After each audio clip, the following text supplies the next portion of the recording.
Blood Money, episode 27, with Nicholas St. Jon. I found election fraud and my government ignored me.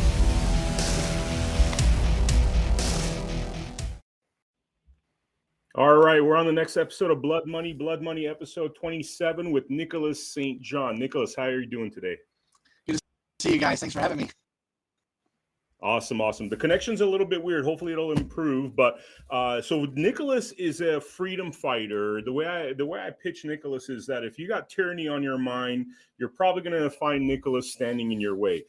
Nicholas, could you tell us a little bit about your background, what you've been up to, this last number of years in terms of this freedom fight? Well, it's right at 2 years now. Started actually December 15th of 2020. When Joe Gilbert put out the word to come and speak to our county commissioners about the overreach of the county, the health department, the mandates, all of that stuff. And so about 150 of us showed up to that meeting. And so I had the opportunity to meet a lot of my fellow citizens here in Reno and the Washoe County area. Heard their story about how many businesses have been destroyed, about how much damage the mandates were doing. And so I was also at the same time, I'd written a Nicholas, do you mind if I ask you, for the reception's really bad. I'm like I'm hearing half of what you're saying. Could you mind if we just try to reconnect? And I know there's some people watching right now. Do you mind if we just try to reconnect and see if we get a better line? Sure. Yeah, because if you could sign out and go back in, and just make sure you don't have anything else open, just because the reception seems to be really shoddy. I was hearing half the stuff you're saying, man, and it sounds really fascinating. I just want to make sure the audience gets the whole story. Okay, I'll be right back in. Okay, thank you. Sorry, guys. We're pausing here for a minute. Nicholas is going to rejoin. I know our producer, the awesome Travis, is watching. I sound fine, Travis, right? You could send me a message here in our private chat. I think my connection's fine, right? Yes, awesome. So we're just going to wait for Nicholas St. Jon to join up. And thank you for your patience, all the folks that are watching right now.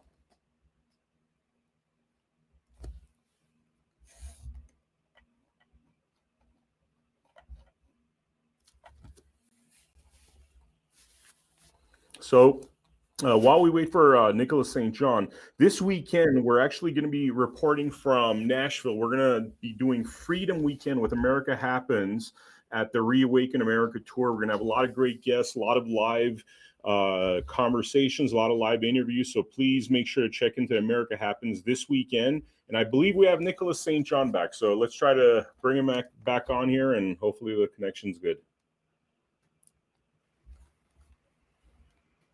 Okay. Hey. Is this much better? Oh, it is much better. I could understand your words now. So sorry to start this interview right from the top. So I'm just going to get right into it. So we have freedom fighter Nicholas St. Jon here. And what I was saying earlier on is that if you got tyranny on your mind, Nicholas is probably going to stand in your way. So Nicholas, tell us a little bit about what you've been working on this last few years, and what you've been up to in terms of the freedom fight. Okay. Well, my story starts really in December of 2020 when Attorney Joey Gilbert called a bunch of us to come to the Board of County Commissioner meeting here in Washoe County, which is the Reno Sparks area here in northern Nevada. And so I showed up with 150 others. And because, you have a lot of time waiting to go into the chambers and speak, I had the opportunity to meet a lot of fellow compatriots and hear their story firsthand about how much damage these mandates were doing to their business. A lot of them had lost their business or had lost hundreds of thousands of dollars of business because of these unconstitutional mandates. And so while that's when my activation started, I say my activation, I started literally back in 2008 when the swine flu started, and something didn't sound right. And so I started doing an investigation on that, and tracing some things on it, and found out that I came to the conclusion that there had been something engineered with the swine flu, tracing the genomes, where it had to pick up each one of the particular pieces, and then where it showed up in a pig down in a small village in South Mexico. None of that made sense. And so eventually I've written 4 books. My last one on that was The Immunity Crisis in America. I have a blog, unsickyourself.com, that I have kind of neglected since all this started. But my first post on there was right on schedule, because about every 2 years, one of these things that come up, and they've been playing this for a couple decades now.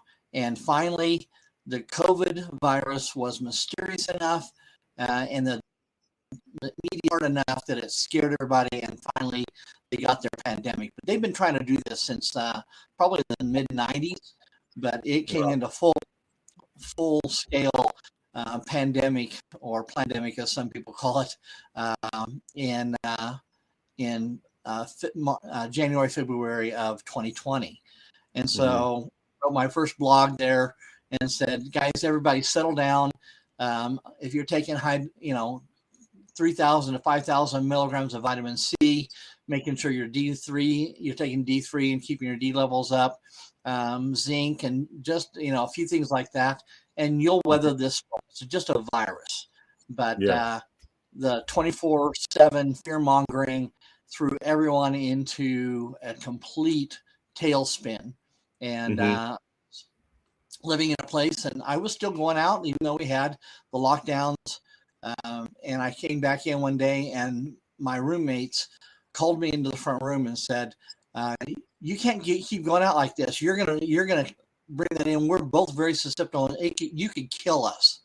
And so I started realizing how serious the fear mongering and how deep that was and how crazy it was in March. And so ended up moving out and into a place of my own, so that every time I came in, somebody wasn't walking around behind me with bleach on a rag wiping down everything I was touching. But anyway, so that's December was when it started. I wouldn't wear a mask. I go into stores. I got cornered in stores. The sheriff called on me a number of times. That first meeting in December at the county commission meeting, they called the sheriff on me. And so I got to talk to a sheriff deputy and Reno PD about it. And they agreed there was no law, but they were willing to trespass me nonetheless. And so that was really the beginning of when I realized how serious and how crazy this had gotten.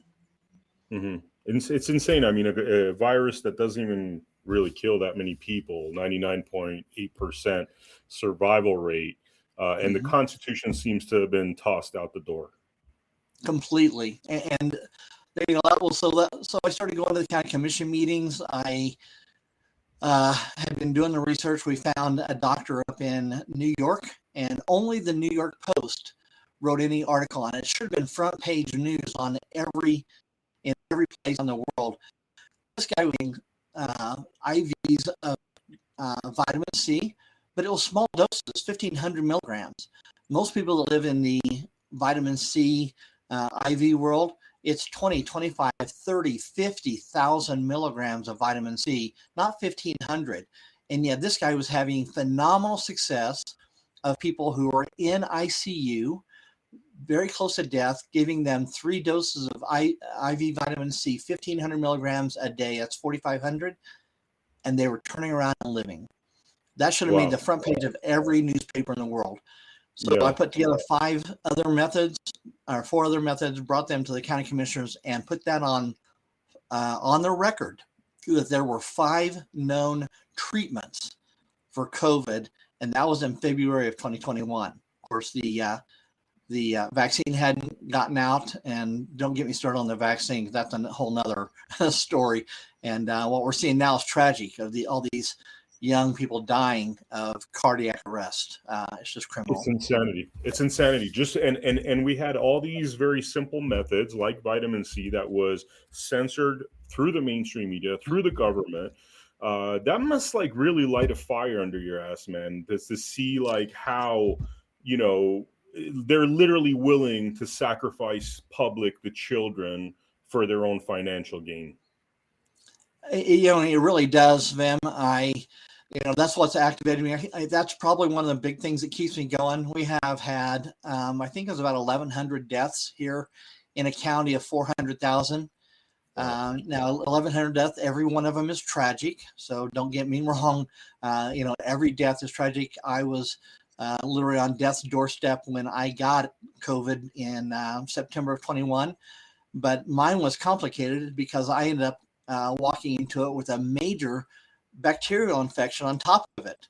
So I was beating the bacterial infection until I got COVID, the Mu variant, and that was even more deadly than the Delta variant. And so 21 days of living hell, not being able to eat, not being able to sleep, being in such pain. Every time if I sat down or laid down, I couldn't sleep for more than 15 minutes. Water was rancid, and so I couldn't hardly even drink. Ended up with a lot of monoclonal infusions. I was doing the ivermectin and hydroxychloroquine and all the vitamins. I did 4 pass ozone therapies, where the oxygen ozonated my blood. So we were doing everything we could. And other than just the fact that I believe that God says I'm not going to let you die, I probably should have died from that, because it was Really? very, very bad. But God brought me through it, and here I am on the front lines, tip of the spear. And so I've been coming up with ideas. That's really been my background. If you know my background, I've been doing efficiency stuff since my days in the Navy on submarines. And so that's, finding that vitamins could turn around a viral infection is just along the lines of what I do. I worked in election integrity as well, and found stuff there and ways to mark ballots that would catch them with their hand in the cookie jar. So very involved in this. I want to see our country return to being great again. Before we get into the election topic, could you tell me a little bit more about what I found really fascinating about you when I first heard about you is your tendency to find natural and alternative medication that actually works and could save people from things like chemotherapy and other hardcore pharmaceutical drugs. Could you tell us a little bit about that? You were telling me about a cancer drug, for example. Right. So after I survived, one of the things that I had trouble getting was ivermectin. And so, I'd heard that some people were able to get it from India. So I investigated that and put the word out. So So January 3rd of 2021, I brought some people together, 30 of us, and formed what's now called the Washoe Patriots. And so that organization has grown. We've got several hundred on Telegram and Facebook, and I don't think we're on Signal, but Nextdoor, and of course our organization, WashowPatriots.com, 600 people on an email list, 300 people on our text messaging service. So it's very active, it's widespread. And so I put the word out that was anybody interested in getting ivermectin if I put in an order? And there were several thousand tablets. We ordered several thousand tablets from people saying, hey, I'm interested in it. And so that was kind of the birth of what's now called Alt1, is a private health association, private membership. And so it has taken us out from underneath the regulations because we're private. And so everyone that wants something from us, they can become a member. The membership's free at this point. And we have, I think last year when I totaled it up, we had gone through 27,000 6 milligram tablets of ivermectin. So we have started quite a pipeline of getting supplies, so nobody needs to wait. We've made it dirt cheap because I get it in such high volumes. So I can pass those savings on to people. And we just found a repurposed drug again, like ivermectin was repurposed from parasites and now is the main drug is being used to fight COVID. On the same way, there's a dog dewormer called fenbendazole. And while it has a sister drug called mebendazole, which is for humans, fenbendazole is for dogs. However, the fenbendazole, when you combine it with curcumin, high dose vitamin C, and D3, it ends up being so high in the ability to shrink tumors and get rid of cancer. It's unbelievable. There's been some Wow. mice studies with almost 100% success rate, no matter what cancer they inject into these mice using fenbendazole and that protocol. Wow, wow, that's amazing. And for the viewers, I mean, look at things this way. This COVID vaccine with not much research, no trials, they tried to push upon us. And I'm Mm-hmm. sure, these naysayers would be listening to Nicholas talk right now and say, well, there's, it's made for dogs, it's this, it's that. Do anything to get you off the trail of potential good stuff. So I have a feeling you've spent probably more time researching this than those guys did with the COVID vaccine. I probably did. I've talked to a number of people because of, I don't have a degree. My IQ is fairly high. And so being able to figure this stuff out helps. And I've gotten into a number of conversations, almost what feels like knockdown, drag out fights with MDs and PhDs over treatments of viruses because I got into one guy was a PhD in virology, and he Wow. just could not stand it that perhaps high dose vitamin C could stop Ebola.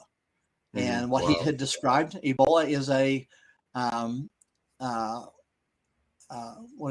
it's I can't remember the name right now or the term that you bleed. Basically it's like you bleed to death. So it's Mhm. scurvy, but instead of it taking months to deplete your vitamin C, because that's what scurvy is, because it was introduced or not introduced, but studied when sailors would be at sea for months and months and months, and all of a sudden these guys are dying and they're bleeding to death, and with no idea why are these guys doing this. And then a guy finally figured out it's because they didn't have any fruit and hardly any Wow. vegetables on these ships. And so when they introduced limes, we hear British sailors called limeys. That's because they put limes on these ships, and that's what stops scurvy. And Wow. so Ebola just depletes the vitamin C levels in your body so fast that essentially instead of taking 3 months to hit scurvy, you do that in 3 or 4 days. And so this PhD guy that I was going back and forth with just could not stand it that perhaps vitamin C could stop scurvy, all right, Wow. and stop the Ebola virus. So yeah, watching people die every time I hear someone saying they got sick, it really bothers me because we know that there's so much stuff out there now, and now with the fenbendazole and a whole protocol that we have here at Alt One to start saving people's lives. And then the interesting thing is, the story comes from Joe Tippins. If someone wants to investigate how the fenbendazole story, it starts with a guy named Joe Tippins, and we have that on our website, washoepatriots.com/alt1, and which is across the screen here. You can read about him. At the bottom of the Alt One menu is fenbendazole, and you can read that entire story about Joe, his interviews on Tipton Wellness, and how it turned him around. He was 90% metastasized with small lung cell cancer. Wow. 90%. They gave him a 1% chance of survival, and he's still with us today. That was in 2017. And while they put him on a trial drug, he put himself on fenbendazole. Wow. And of all the people on the trial drug, everyone died except him. And finally, he came Wow. clean with his oncologist and said, "Why are you alive? You're an outlier. Everybody else is dead. You have survived." And that's when he told him about fenbendazole. And so Joe's been a big proponent of that. There are now thousands and thousands and thousands of people who have listened to him, said, "You know what? I'm going to take my health back. I need to be in charge of my body and what we do to treat these diseases." And chemotherapy doesn't have a great track record. It was, the death rates of people on chemotherapy is still very, very, very high. Now, it has had some effect, and there are people that are, I won't say are cured, they call them in remission, but they Mhm. fight that the rest of their lives. And fenbendazole, he's on fenbendazole, and he is completely clear. They did a PET scan 5 months after he went on fenbendazole, and the PET scan showed zero cancer. And he's been Wow. that way now since 2018.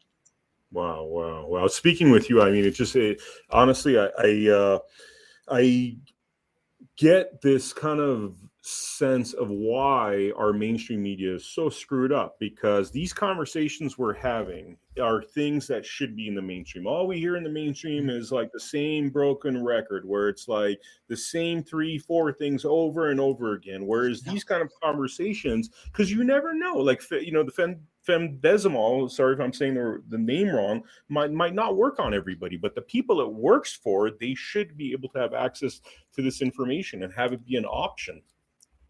Well, and it's Joe proved that you can take fenbendazole at the same time you're taking chemotherapy. Wow. So that's been a big question. Of course, the oncologist, their job, guys, is to scare you. And they do a really great job of it. They've been trained to do that for years and years and years. And so they have become really pros at scaring you so you do just what they say. And so it puts into your By the mind. way, sorry to interrupt you. That's a trick of every industrial complex, right? The medical industrial complex scares you and forces you into stuff. The attorney industrial complex, the person that's going to scare you the most is any lawyer that you hire, because their job is to scare you. Their job is to create conflict. The military industry with them. So sorry to interrupt you, but just wanted to make that point that all these industrial complexes that have been corrupted are doing the same trick on the people. Well, and one of the things, so I'm a believer and follower of Jesus Christ. I believe in the church. And when I saw the government shutting the churches down, I can't tell you how badly that bothered me. Here's the government that is literally overruling God. And now I don't blame some churches for closing their doors for a week or two until we figure this out. But there are churches today, 2 years later, after those mandates came in, that they never reopened. And, Joey Gilbert took to court a couple of different churches, and they got some of that reversed. But it was funny. Every single pastor, before they closed down, did a sermon on do not be afraid.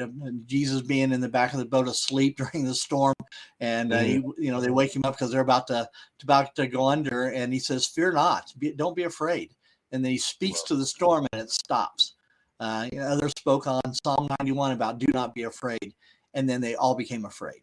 And fear's not from God. It says if perfect love casts out fear, and so we need to rise above that. Do not let this. Find yourself living in fear. You need to start asking yourself some questions about where you live in relation to God and to our fellow mankind, as to whether you're gonna be one of those who steps up and leads, or are you gonna walk in fear, and that's what they want you to do. Yeah. Especially as a Christian, to have fear of things like death, it's just kind of I don't know, contradictory messages there. Tell us about when we first connected. The topic that we talked about at length was this election fraud issue, and I know you've been very passionate about for a very long time. And seems like you've come up with some really clever methods. Could you tell us a little bit about your election fraud journey? Okay.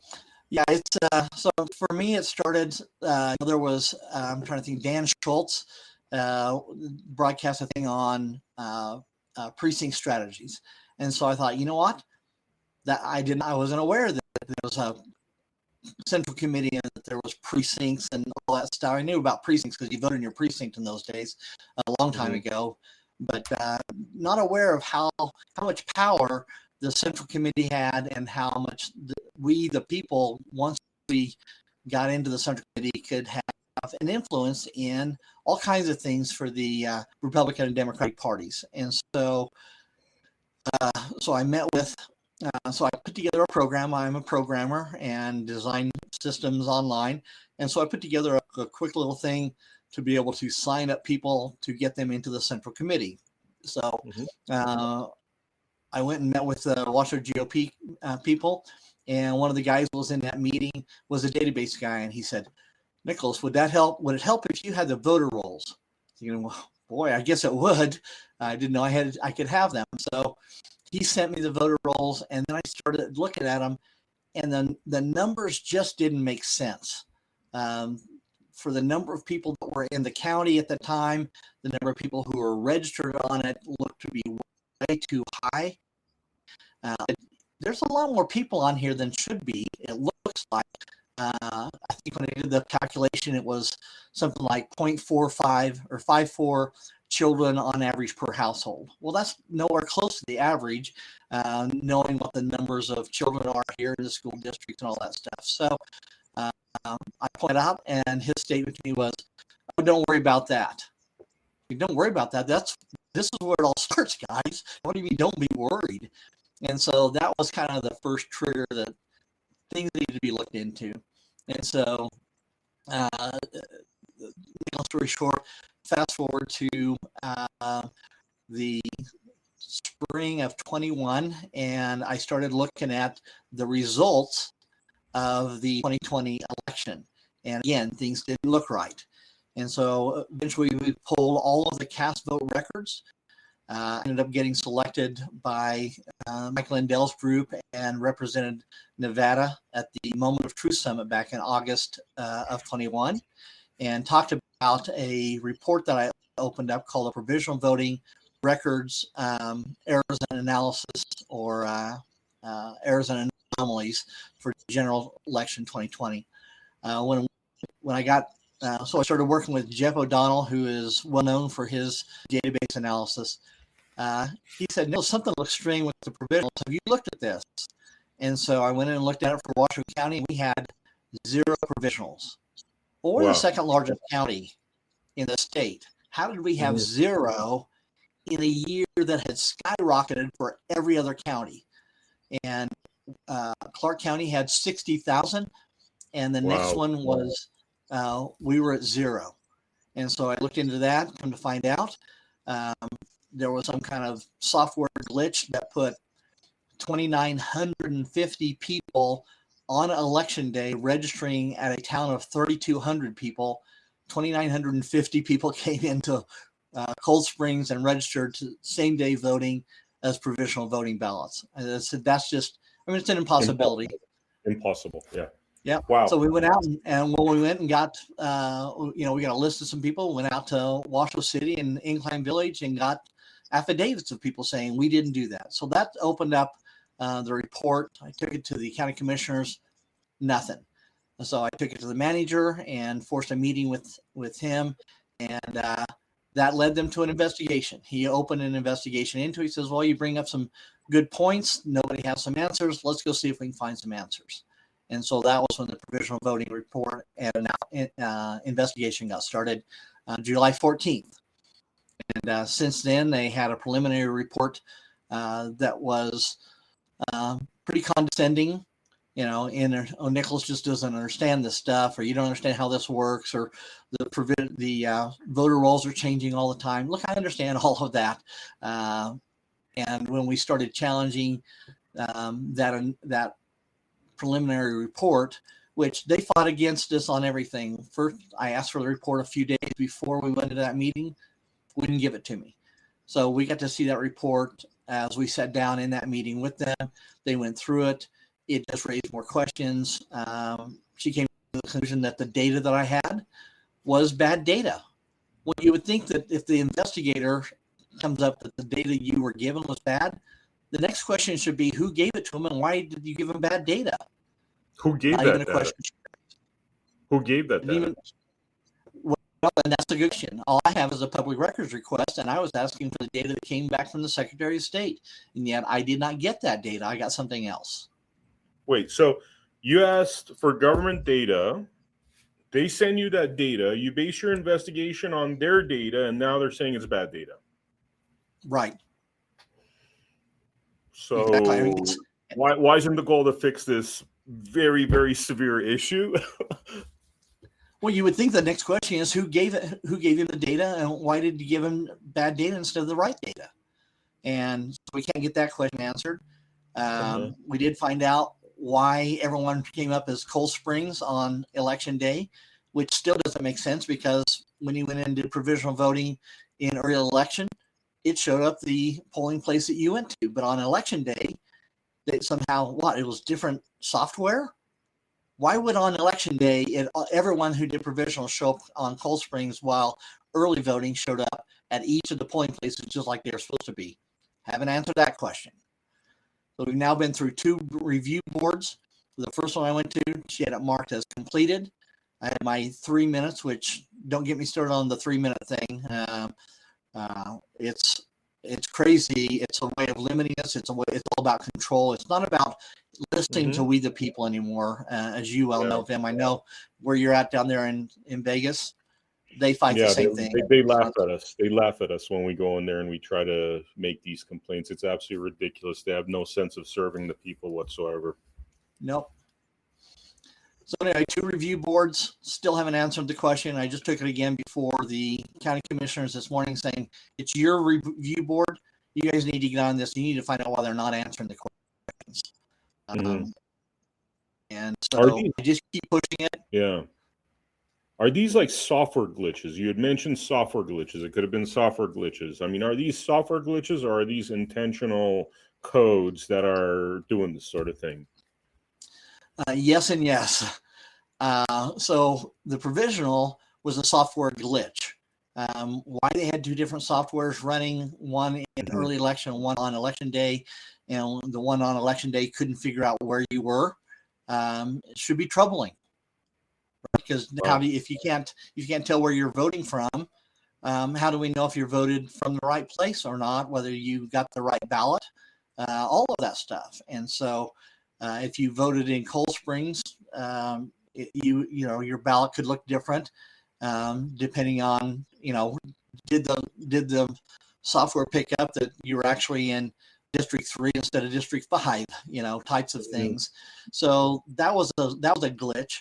But on another one, we got the cast vote records, and I was told that Marsha Burglar, who was the incumbent for District 1 seat on the county commission, she was incumbent running against Alexis Hill, and it was the big mail-in ballot stuff because it was 2020. And so we got the cast vote records. Now, cast vote records only give you a sequential number as they're fed through the machines. And they don't have a date and timestamp, which would be very, very, very valuable if we could get date and timestamps on these cast vote records, but we didn't. So we ran the analysis on this cast vote records. And I don't know if you have a photo or an image of the lines as we put them in, but it showed something very, very, very strange. First of all, Alexis ran off to a huge lead, a 50-point lead by the time we were up to 25% of the votes that were cast counted. 50%, 50-point lead over an incumbent. In the first 5,000 votes cast, we found 77 instances where there were blocks of sequential votes where all of them were for one candidate, not the other. And so Alexis Hill had 77 instances in the first 5,000 votes cast of 10 to 27 sequential votes uninterrupted. Wow. Marsha had just a couple of instances of maximum 8. A couple versus 77, maximum 8, maximum of 27. So the machines were actually flipping votes from Marsha into Alexis. And so it ran off. It ended up being a line. It was a very linear line as they were flipping these votes into Alexis Hill's camp. And so it was a very sharp line going up for the first 25% of the votes counted. And then like an AI or an adjustment happened. And instead of it being so steep, it lowered so that it wasn't quite as steep. So by the time you get to about 50%, the gap was close to 25%, or I'm sorry, 35% of Alexis leading Marsha. Then it gets released. And now the votes go up and down like they're supposed to. They come and go. You see a little wiggling in the room in the lines as the votes get counted, and that's normal. What we saw in the first percent of two lines that were linear, not normal. Dreza tried to run an analysis on how many elections would we have to ever see that pattern naturally, and her calculation stopped when it hit 50 zeros. Whoa. One with 50 zeros behind it, which essentially says it's impossible. Yeah. Wow. Right? So I mean, the machines are basically where the fraud is at. They're through whatever algorithm, which we keep hearing. Exactly. Yeah. So the algorithm was set, and working with Jeff O'Donnell, we saw one of two things happen. They either front loaded the votes, or at the 25% mark, they started evening out the votes. So there's something magical in these machines about the 25% mark. And that's what we saw at 25%. It lowered the algorithm because otherwise she would have won, by a bazillion votes. And this is basically a no name coming up against an incumbent. And so it proved, and by the time you get through the whole thing, Marcia had closed the gap within 10 points. They had not jacked her up so much, 50%, 25%, or 35%. Marcia should have won that race. So I created that report called the reasonable doubt, because we took it to the sheriff. And now the sheriff has the final authority. If something does not look right in an election, he can step in. He or she can step in and get rid of that part of the election that isn't what they feel is not safe or is not going to work properly. They have the ultimate authority over those elections, and they could pull the machines if they wanted to. We did the report to, so the sheriff was apparently too busy to talk to someone about election fraud, but I did meet with an undersheriff and an associate. And I got them on, recorded that they said, yeah, something could be happening here. Well, that's all it takes. It's reasonable doubt. If you can't say 100% you can trust these machines, you're supposed to pull the machines. And they said that, we don't believe we can do that. We don't believe we have the power to do that. And they took it to the sheriff. I said, invite me in so I can explain this, because you guys don't understand this stuff. They didn't invite me in. They took it to the sheriff supposedly, and ended up coming back saying, we can't do anything, but if you want to make a case out of it, you can file that. And so we have a case number 22-5105. Now that was supposed to go to the Attorney General. Did it? Yeah. Aaron Ford, who doesn't believe in anything pertaining to this sort. And they sent it to the Secretary of State, who has no judicial power. They can't prosecute anybody. They can't do anything. And they would have to be recused, because guess what? They oversee the ROV that we're filing this case against. So it just gets more and more absurd.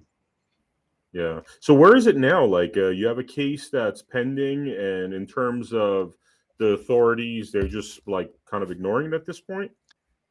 You know what? It looks like it. I have never been contacted by the Secretary of State, who has that case. It has all of my contact information in. So now I'm going to have to do, again, their job. I'm going to have to go find out where this case is and force them to do an investigation into this case. So how I get it out of Secretary of State and back to the Attorney General.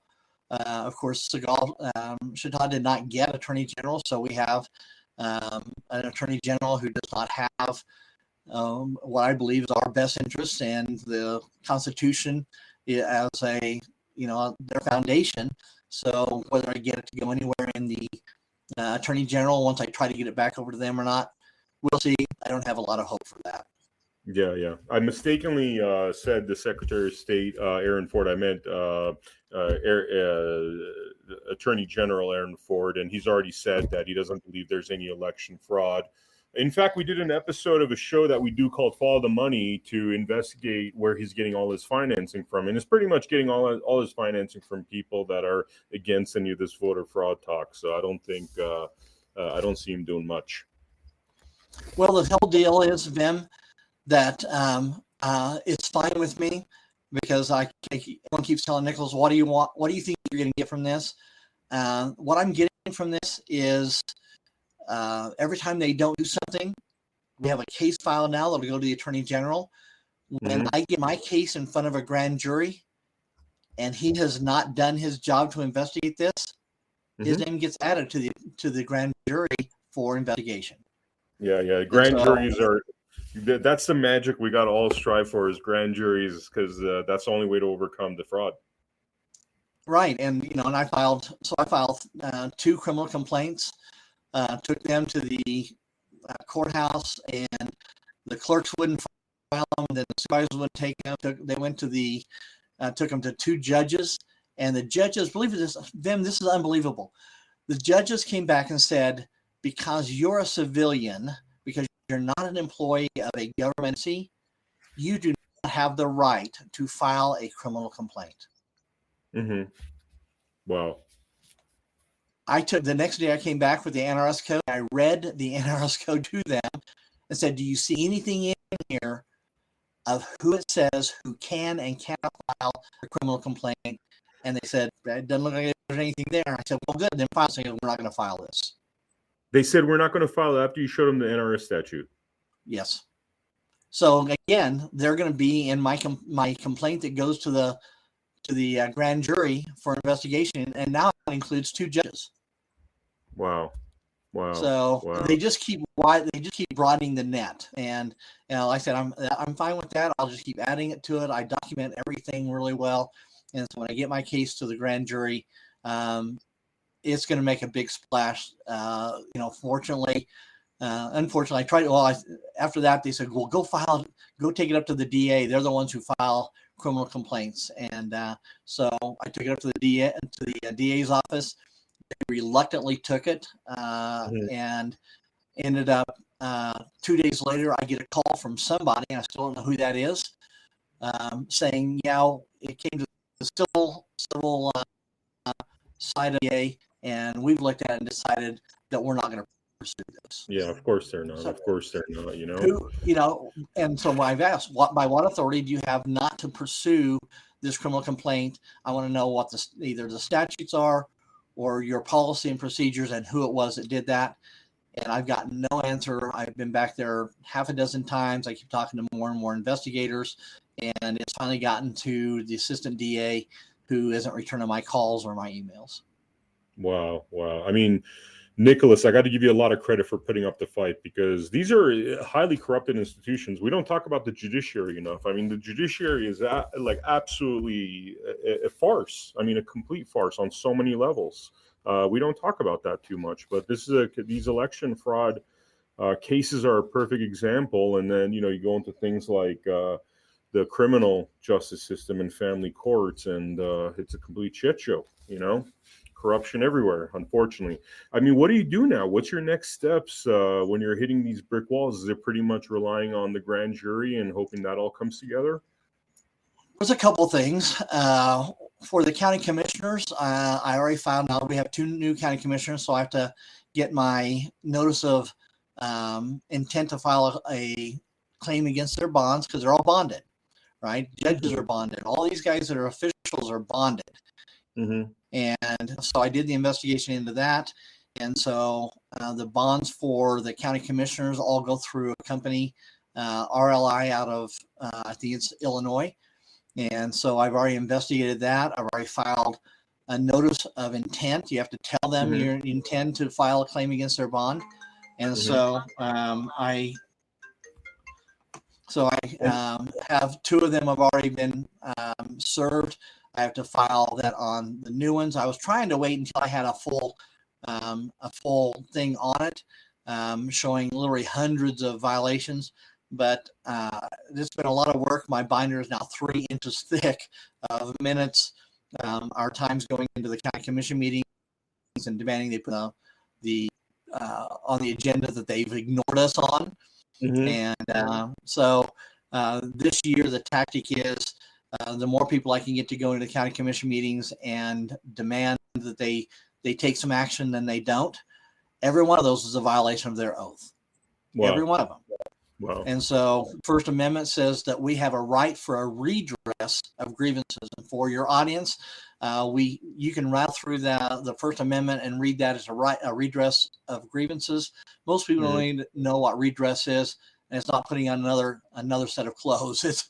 It's a redress, and that term means that the officials are obligated by our First Amendment to meet with us, have an open discussion, and resolve these issues as best we can. Now, that doesn't mean that every citizen who brings in a complaint, that says, "Look, I want a bridge built over this canyon because it'll make my travel easier," they're going to get everything they do. But the fact that they're not meeting with us at all is a complete violation, multiple violations of our rights and their oath over and over and over. And here's what I love, Vem. Our founding fathers were brilliant, and I believe they were inspired by God to write the stuff the way it is so that it gave us a back door into fighting the corruption that we're seeing. So if you take and start filing grievances against their bonds, and their insurance company is obligated to investigate this stuff. And so we're in the right. When they start looking at this and realize we've been coming in here for 25 months, not had one resolution ever put on the agenda, never had a sit down discussion with it. They can't prove any meetings of trying to redress any of this stuff. And so there's been hundreds of violations. We start filing this stuff and those bonds get paid out. It's $100,000 bond. They pay out $100,000 and extinguish that bond for that particular official. They get removed from office for being untrusted, because by law you have to have a bail, or you have to have this bond in place. And once that bond is extinguished, you're untrusted. And if you don't get another bond in place, you're removed from office. Not only are you removed, but you're now basically blacklisted. You can never hold an office in the county and possibly the state ever again. Yep. So it's serious. It's one of our avenues we're pursuing. The other one, of course, is. You cut out.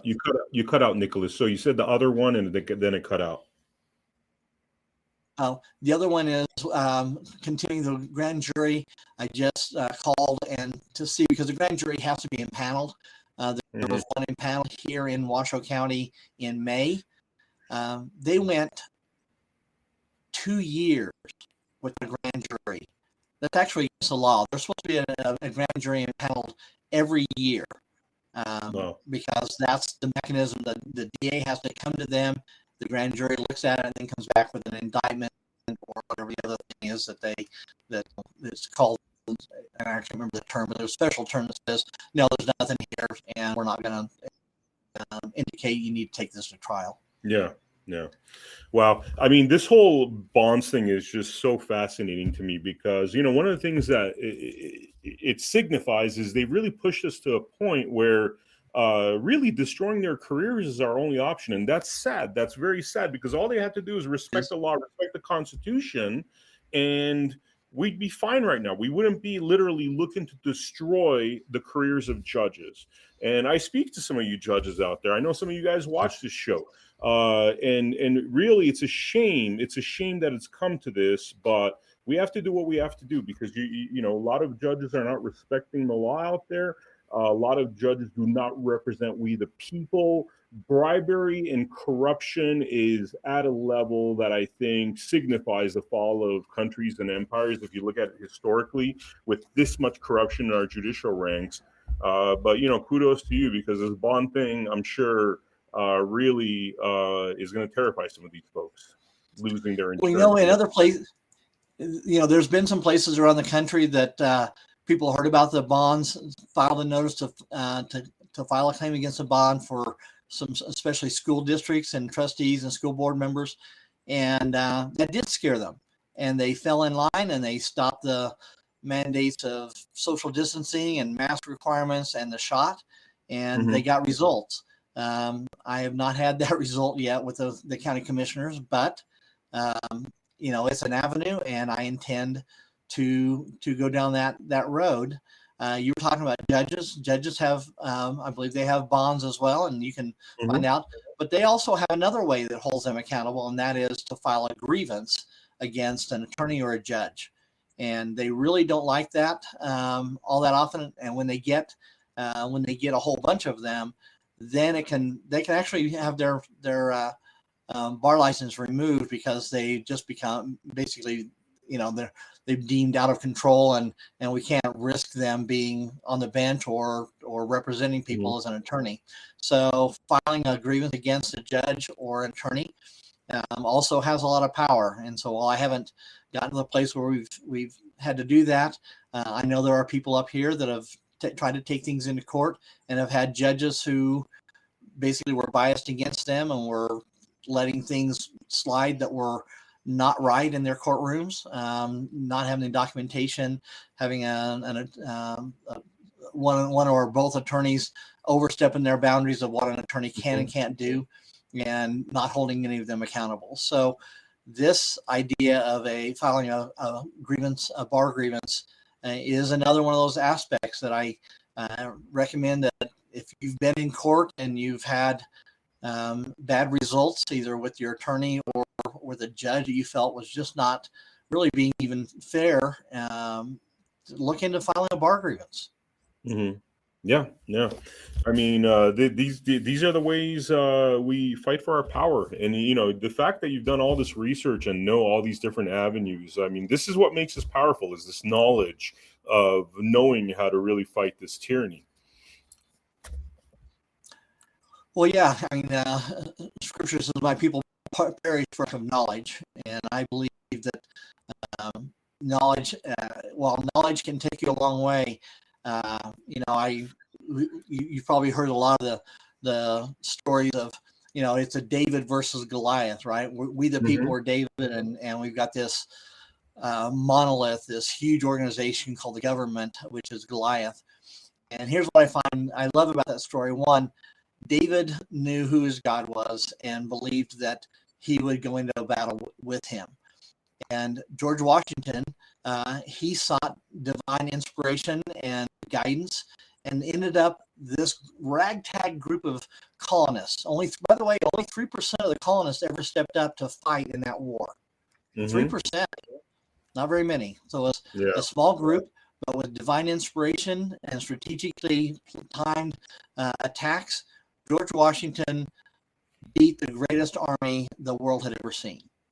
And so we're David and Goliath, but David had to stop and pick up those stones, and he put them in his bag.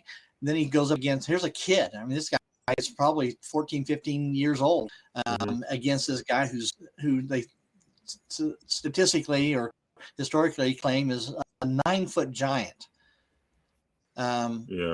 I've been around some basketball players who are 7 foot. That's pretty intimidating. A guy that's 9 foot would be tough. And all of Israel shirked back from every time this guy stepped up and said, "Hey, come on, who's going to take me on?" And none of them would take him on. Here's this kid. And he puts a stone in his sling and he swings it over his head, and then he lets go of it. And then after he lets go of it, he said, "God, this stone's now in your hand. You need to guide it to the place that it needs to go." And it hits Goliath where? Right in the forehead. Pow, down he goes. And before that conversation, David said, I'm gonna take you down, and then I'm gonna cut your head off. Now, David didn't have a sword. After Goliath falls, he goes over and takes Goliath's own sword and cuts his head off. So, but none of that happened until David put that stone in his sling and slung it over his head, let it go. And I believe that's what God calls us to do. Get prepared, go into battle, put the rock in your sling, and then let go, and then leave the results up to God. He will take this down in his time. Yep. David's fast, David's agile. That's the thing that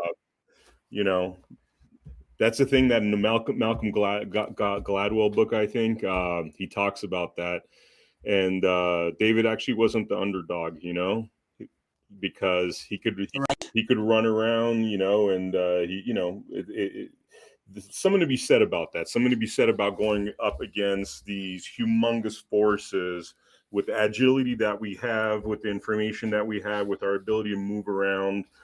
They're almost prisoners of their own corruption, and I think that's what ultimately is going to help to make us the victors of this freedom fight. Absolutely. And the more, while we don't need hundreds of thousands, 10, 15, 20, we went into that review meeting and I put the word out I was going in. I said, I'd like to have some support. 26 people showed up to that review meeting. They probably had not had 26 people combined at all review meetings from the citizens in the last 5 years. Wow. I hope that put the fear of God into some of them, because this one was 25. The next one could have 50 or 100. Yeah, people are waking up. Nicholas, could you tell the viewer a little bit about your websites where they could find out, all this amazing information, whether the health products, the work that you're doing? Yes, our main website is Washoe Patriots, and Washoe is the name of the Indian tribe here that Washoe County was named after, and it's spelled like Washoe, Washoe, Washoe Patriots, plural.com. On there, we have the Alt One. Our homepage has a lot of the information I have on the provisional voting report. You can download that there. I also have the reasonable doubt report. And then on there, you'll see several of the instances, the videos that we had when I was standing up against the overreach of the metal detector to illegally search us. We demanded, by what authority do you have to override the Fourth Amendment? And they don't have one. And so I've challenged that. You can watch those videos. Hopefully it'll inspire you to start standing up against some of the tyranny in your area too. It's scary. I'll tell you. At one point I called 911 on the county because they would not let me into a meeting. And Of course the sheriff showed up, 5 of them. For little old me, I called them, didn't even talk, I was the victim, and they didn't even talk to the perpetrator. Wow. And so it can be scary. You never know when something's going to go south on you. Our founding fathers, they paid the ultimate price with their lives and their blood. And hopefully it won't come to that here. But, we need to stand up. So you can see that. So it's WashingtonPatriots.com. On there, up at the top is one of the menu items is Alt One. That's our private health association. You can learn more about that. You can become members. Members free, and at that point we can actually have a dialogue about what you're going through, what I know. And I'm not an MD, I'm not a doctor. I don't profess to be a doctor, but I have significant knowledge in studying of that stuff. So we can enter into a discussion. I can tell you what I've seen and what I've studied and what I think could help you the most. And then we have a lot of those therapeutics are available, and you can purchase them right from us at Alt One. And then we have a Washoe channel, a Rumble channel, Washoe Patriots. So it's rumble.com/Washoe Patriots. And you can see a number of the videos there as well. Everything from the county commission meetings where I've been escorted out of the chambers to standing up against the tyranny, to the detectors and, run-ins with people at places where I didn't have a mask and they would call the police or the sheriff on me. All those are on our Rumble channel at Washoe Patriots is our group name. We're also on I don't think of a lot of the other ones. I think we're on Gab. We don't do a lot with Gab, but we do have presence on a number of the others. Truth Social, we're on there as well, but again, not doing a lot yet with those. Wow. You're an amazing warrior, sir. It sounds, just those videos just sound kind of awful, but at least you've documented the fact that you stood up and didn't take shit from these authoritarians, frankly, good for you. Nicholas, this has been awesome. Thank you so much for coming on the Blood Money podcast. We'd love to have you back on because there's so much we could talk with you about, like the natural remedies and, all these different freedom fights you have going on. So we look forward to having you back on the future. And other than that, just wanted to drop some information here regarding tomorrow. We premiere at 2 p.m. on America Happens Pacific Standard Time. We premiere Gianna Michelli's new show called Legal Fuckery, where, frankly, we touch upon some of the topics here about how to overcome corruption in our legal and judicial circles. And then this weekend, we're going to be in Nashville from the Reawaken Festival, where America Happens is going to be featuring Freedom Weekend. A lot of interviews coming up on that weekend, including with Kevin Jenkins and Vandersteel. And join us back on here for Blood Money and the America Happens shows at americahappens.com. See you on the next episode. Thank you.